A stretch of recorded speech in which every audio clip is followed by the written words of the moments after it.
Angela Menanda dan rekan aku Mona Ariesta Lubis. Kami mahasiswi UIN Sunan Gunung Jati, Bandung, Fakultas Ilmu Sosial dan Politik, jurusan Administrasi Publik semester 4. Nah, di sini kan kita bakal berfilsafat ya. Nah, sudah dipastikan pemikiran kita itu bakal berbeda-beda. Nah, oleh karena itu, sebelumnya aku mohon maaf dulu. Misalkan nanti ada kata yang salah terucap, atau susunan kalimat yang tak pantas terungkap, atau bahkan kurang baiknya kita dalam bersikap, kita cuma bisa meminta dibukakannya pintu maaf teman-teman atas kesalahan dan kekhilafan yang kami perbuat. Nah, langsung aja, kita kali ini akan bahas vlog tentang filsafat, politik, pemikiran Plato dan Aristoteles. Langsung aja, check it out! Nah, menurut buku yang aku baca yang berjudul Pemikiran Politik Barat karya Ahmad Suhelmi, di situ dikatakan bahwasanya Plato itu merupakan murid setianya Socrates yang banyak sekali mewarisi pemikiran-pemikirannya Socrates. Nah, Socrates sendiri itu tidak menuliskan pemikirannya dalam bentuk tulisan, tapi si Plato ini yang punya inisiatif untuk menuangkan pemikiran-pemikiran Plato ke dalam bentuk tulisan yang terdapat pada karya-karyanya. Nah, karya-karyanya itu antara lain ada Dialogue, Republic, Statesman, dan Apologia. Next, dengar-dengar nih ya, ada tuduhan bahwa Plato itu adalah pemikiran politik yang anti demokrasi. Emang ada argumentasi yang membenarkan hal itu? Kalau emang benar, terus mengapa Plato menjadi anti demokrasi? Oke, menjawab pertanyaan ini, sebaiknya kita melihat pada latar belakang sosio-historis pemikiran kenegaraan Plato yang dinilai anti demokrasi itu. Nah, sikap anti demokrasi Plato itu merupakan refleksi dari kekecewaannya atas kehancuran negara yang dicintainya itu, yaitu negara Athena. Nah, Plato itu melihat sendiri bahwasanya negaranya itu mengalami keruntuhan. Terus pada saat itu tuh terjadi peralihan bentuk-bentuk kekuasaan di Athena dari demokrasi ke tirani, dari tirani ke oligarki. Nah, maka tak ada cara lain yang memahami konteks sosio-historis kehancuran Athena. Jadi kemenangan Sparta atas Athena itu juga menunjukkan kenyataan pada prinsip-prinsip kehidupan kenegaraan Athena yang bersifat aristokratis militeristis, yang mana ternyata lebih unggul dibanding sistem keadaan negara Athena yang pada saat itu bersifat atau demokratis. Nah, dari fakta sejarah itulah yang direfleksikan Plato dalam berbagai karyanya, terutama Republic. Di buku ini, Plato secara tegas menunjukkan simpati dan kekagumannya kepada sistem kenegaraan otoriter Sparta dan antipatinya kepada demokrasi. Nah, Plato itu menuduh demokrasi sebagai penyebab hancurnya Athena menjadi lemah dan disintegratif secara tidak stabil. Seperti itu. Oh iya nih Del, ada kutipan dari Plato yang menyatakan bahwa demokrasi karena bertanggung jawab atas melemahnya kota Athena, dan oleh karena itu ia menyerangnya, yang berpikir bahwa otoriter itu lebih menjamin stabilitas. Jadi kalau menurut kamu, apa sih tanggapan kamu dari kutipan dari Plato tersebut? Apa ya?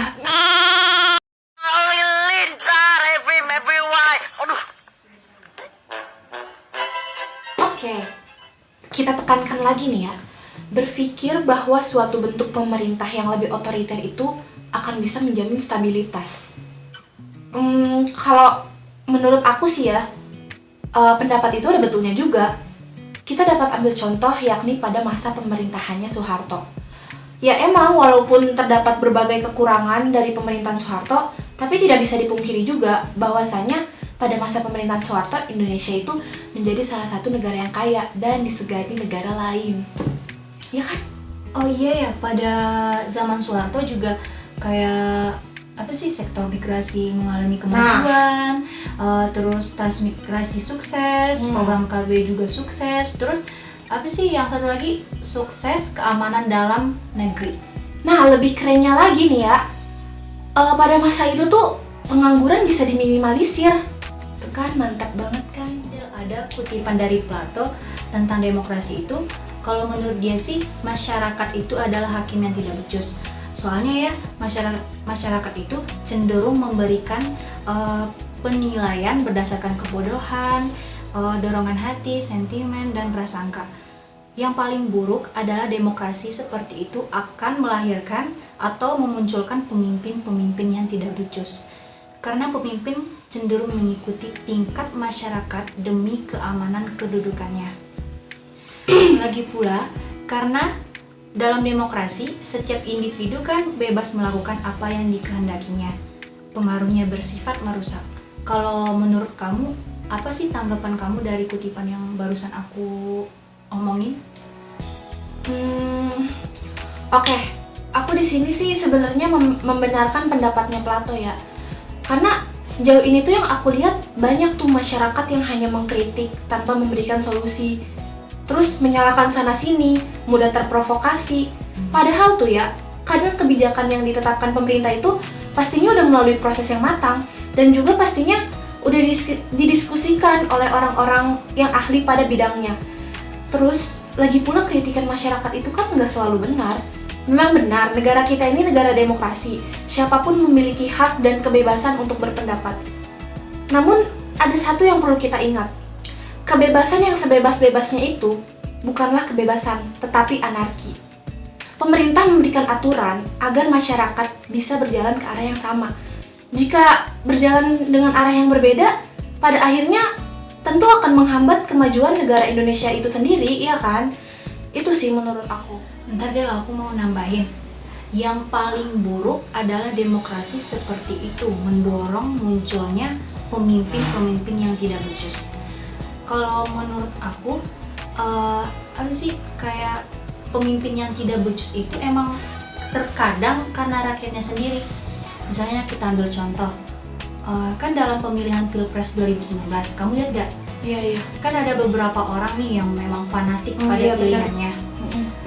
Misalnya dia suka kandidat A, maka setiap apapun yang terjadi, maka pilihannya itu akan selalu dianggap benar. Dan sampai-sampai dia menjatuhkan kandidat yang lain.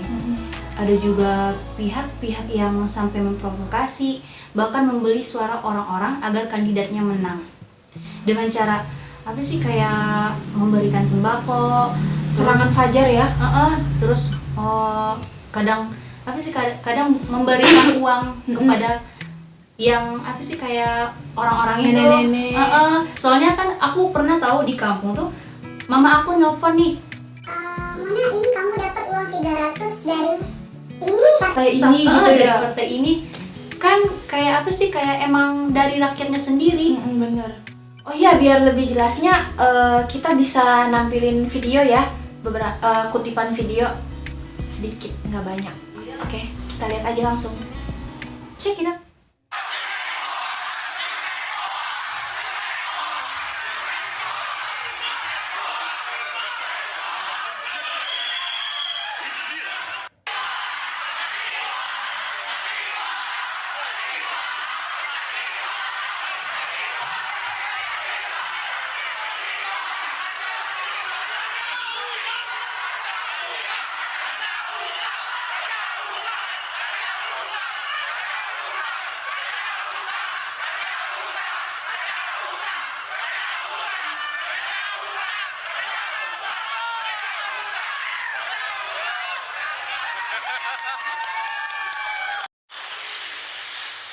Pengungkapan kasus politik uang berawal dari laporan warga Kecamatan Jenangan ke Bawaslu setempat. Laporan kemudian ditindaklanjuti Bawaslu dengan mendatangi terlapor dan menemukan uang dalam pecahan 50 dan 20 ribu rupiah dengan jumlah 1.300.000 rupiah. Terlapor diduga akan membagi-bagikan uang ke warga yang sudah disusun dalam sebuah daftar untuk memilih salah seorang calon anggota legislatif tertentu. Kita amankan ada uang nominal 50 sama 20.000 sama daftar nama calon penerima dari salah satu calon peserta pemilu di Kabupaten Ponorogo. Himbauan yang kita minta. Penelusuran laporan warga masih dilakukan Bawaslu dengan memeriksa pelapor dan terlapor yang ditargetkan selesai pada Senin ini. Bawaslu mengimbau warga untuk segera melapor jika menemukan indikasi praktik politik uang jelang pemungutan suara pada Rabu lusa. Sofan Farudi, Kompas TV Ponorogo, Jawa Timur. Nah, jadi dari video yang tadi kita lihat ini, Mon, apa sih kesimpulannya? Kalau menurut aku kesimpulannya gini, ketidakpedulian masyarakat akan pentingnya hak suara yang mereka miliki itu dapat melahirkan pemimpin yang kurang baik. Kalau aku seperti itu. Kalau menurut kamu? Jadi kalau kata aku nih ya, sebenarnya tuh di situ tuh jatuhnya tuh kayak masyarakat tuh belum terlalu mengenal calonnya secara utuh, iya kan? Nah, kalau kata aku, kalau misalkan dia udah mengenal calonnya secara utuh, sudah dipastikan suaranya itu tuh nggak bakal bisa dibeli. Nah, terus di situ juga kan dikatakan pemimpin memperoleh kepemimpinannya dari masyarakat. Pemimpin cenderung mengikuti tingkat masyarakat demi keamanan kedudukannya. Nah, artinya dalam demokrasi kebijakan yang dibuat pemimpin itu tuh sebenarnya mengikuti masyarakat, bukan demi yang terbaik. Padahal kan apa yang diinginkan masyarakat itu kan belum tentu baik, karena apa yang diinginkan belum tentu yang terbaik. Seperti itu. Oke, Oke. aku paham. Udah ya, cukup sampai sini aja pembahasan tentang Plato. Sekarang kita akan bahas Aristoteles. Oke, sekarang kita akan bahas tentang Aristoteles. Nah, Aristoteles itu siapa sih? Jadi tuh Aristoteles adalah murid dari Plato yang berada di akademi. Jadi ia itu dikenal sebagai seorang pemikir politik empiris realis. Berbeda dengan Plato. Jadi Plato itu dijuluki sebagai idealis utopianis. Bisa dikatakan bahwa pemikiran Aristoteles itu merupakan suatu bentuk pemberontakannya kepada gurunya itu, kepada Plato. Jadi dalam merumuskan teori politik, Aristoteles itu menggunakan metode induktif dengan bertitik tolak dari fakta-fakta nyata atau empiris. Sedangkan Plato menggunakan metode deduktif dan merumuskan teorinya berdasarkan kekuatan imajinatif pikiran atau wishful thinking. Oke, jadi itu ya asal muasalnya si Plato. Iya. Nah, sekarang kita akan membahas pemikirannya. Nah, kata si Plato nih ya, Mon, kita harus memikirkan bukan saja bentuk pemerintahan yang terbaik, namun juga apa yang terbaik, namun juga apa yang mungkin dan paling mudah dicapai oleh semua. Nah, dari kutipan yang ini, pendapat kamu gimana, Mon? Tanggapan kamu? Kalau aku sih melihat dari kutipan Aristoteles yang menyatakan kita harus memikirkan bukan saja bentuk pemerintahan apa yang terbaik, namun juga apa yang terbaik, dan namun juga apa yang mungkin dan paling mudah dicapai oleh semua. Kalau aku sih setuju. Karena kan mungkin maksudnya gini nih, dalam sebuah negara itu kita tidak hanya memikirkan bentuk pemerintahan apa aja yang baik dipakai, tapi kita tuh juga harus memikirkan apakah jika bentuk pemerintahan itu dipakai akan bisa dilaksanakan oleh semua warga negara dengan baik. Benar. Jadi di sini kita bisa lihat kan di Indonesia itu bentuk pemerintahan yang dipakai kan adalah demokrasi. Jadi di dalam politik demokrasi itu menurut Aristoteles negara bergerak di dalam kerangka prinsip kesetaraan antara manusia. Penguasa pun tidak lagi digilir berdasarkan darah ataupun kekuatan militernya, melainkan dipilih bergantian di antara orang-orang terbaik yang ada di dalam masyarakat tersebut. Jadi para penguasa dipilih karena mereka tuh dianggap bisa memberikan yang terbaik untuk Percaya masyarakat. gitu ya. Dan penguasa itu dipilih berdasarkan dia tuh bisa memenuhi kebutuhan-kebutuhan masyarakat luas. Dengan menjalankan peranannya, sang penguasa itu dipilih secara bergantian pun mendapatkan keuntungan berlimpah sih. Jadi penguasa yang baik itu sebenarnya kayak gini. Penguasa itu memimpin rakyat untuk kebaikan rakyatnya. Dan ketika ia menjadi rakyat kembali dan penguasa lainnya memimpin atau si mantan penguasa politik akan diperhatikan kepentingannya. Gitu ya. Jadi seluruh praktek demokrasi yang terjadi di dunia sekarang ini sebenarnya apa sih kayak berpijak pada prinsip ini. Tentu saja seperti juga di zaman Aristoteles nih. Jadi banyak penyelewengan yang terjadi dalam politik demokrasi. Misalnya, sang penguasa politik ingin tetap berada sebagai penguasa. Jadi tuh bukan karena apa sih kayak bukan untuk melayani Kepentingan rakyatnya. Melainkan untuk kepentingan dirinya sendiri. Kan lihat tuh sekarang tuh apa sih kayak para penguasa itu, para calon penguasa itu kan apa sih kayak memberikan janji-janji manis pada pas kampanye gitu ya. Nanti kalau udah dipilih janji-janji manis yang lupa. Jadi tuh emang kalau zaman sekarang tuh emang kayak gini, penguasa yang zaman sekarang tuh emang kayak gini. Kalau menurut aku sih begitu. Jadi apa sih kayak proses demokratisasi belumlah kelar di Indonesia dan tidak ada alasan untuk berhenti sekarang. Iya benar. Oke, kalau kata aku sih gini ya, negara yang cacat itu adalah negara yang hanya mementingkan kepentingan dan keinginan penguasa politis. Ya. Bentuknya itu bisa beragam, dari monarki sampai dengan totalitarisme militer.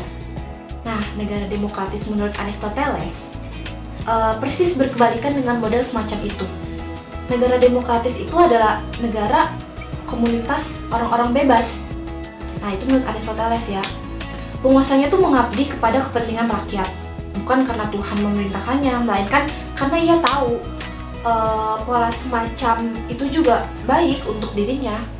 Nah, di Indonesia sekarang ini tuh demokrasi adalah sistem politik yang digunakan, namun argumen sentral Aristoteles yakni demokrasi sebagai komunitas orang-orang yang bebas itu tuh belum menjadi ruh demokrasi di Indonesia. Karena warga negaranya sendiri masih hidup dalam kungkangan dua hal.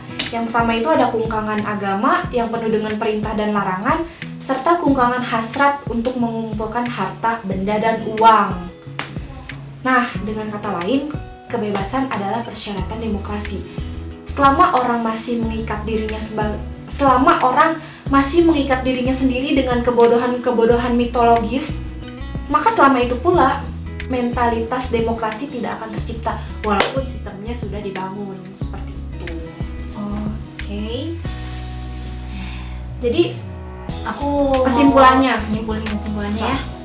Jadi kalau demokrasi itu kan menurut Aristoteles adalah komunitas dari orang-orang bebas, yakni orang-orang yang mampu mengambil jarak dari dunia, mempertimbangkan secara rasional keputusannya dan bertindak. Kalau menurut aku sih, selama orang-orang Indonesia masih berada di bawah pola berpikir mitologis religius itu dan ekonomis, sama itu pula kita tidak akan menjadi komunitas orang-orang bebas. Benar. Jadi segitu aja ya materi tentang Aristoteles. Jadi kesimpulannya pendapat Plato sama Aristoteles itu sebenarnya berlawanan. Ya walaupun mereka antara guru dan murid, tapi yang namanya pemikiran itu ya emang berbeda. Nggak bisa dipaksain. Iya, nggak bisa harus sama. Namanya pemikiran itu ya emang masing-masing, dan itu juga nggak ada larangan juga kan kalau misalkan Wah, kamu tuh gurunya si ini, masa nggak sepaham sih sama gurunya? ya karena ya emang beda gitu. Jadi intinya di sini kita filsafat, maka mau pemikiran kamu A, pemikiran kamu B, itu ya terserah gitu. Jadi segitu aja pemaparan materi dari kami. Oh iya, tar dulu, jangan lupa like, comment, dan subscribe.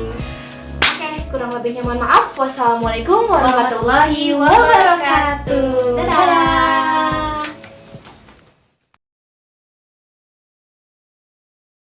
Misalkan ada sikap kita yang apa?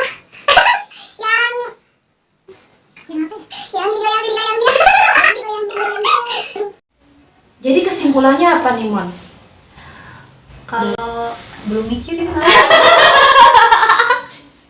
Nah, menurut buku yang aku baca yang berjudul Pemikiran Politik Barat karya Ahmad Suhelmi, di situ dikatakan bahwasanya Plato itu Kamu Nah, jadi kita bisa ambil kesimpulan apa nih, Mon, dari video yang tadi kita lihat? Jadi kesimpulannya adalah adalah kok mirip Keke sih aku.